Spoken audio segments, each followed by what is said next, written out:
Wow, guys, check this out.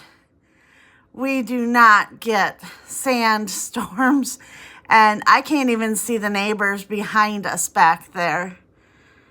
And across the way, there's at least 2 neighbors, and their farm sites are completely, like, I can't even see anything.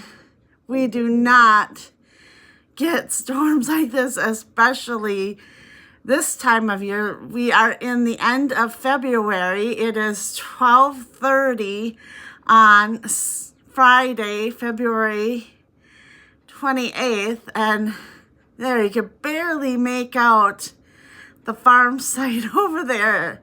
It is just, the 49-mile-an-hour winds are just, holy cow.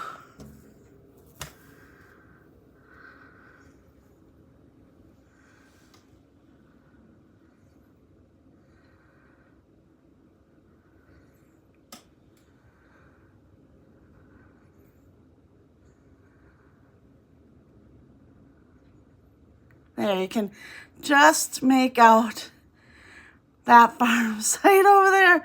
Holy Hannah, the dirt from the fields is just kicking up.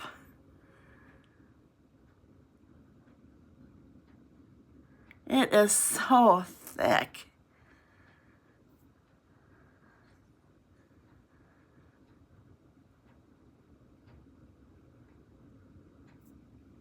And so high in the sky. I mean, like, you can just see the line where the dust is collecting. Oh my gosh. Pretty quick, you can't even see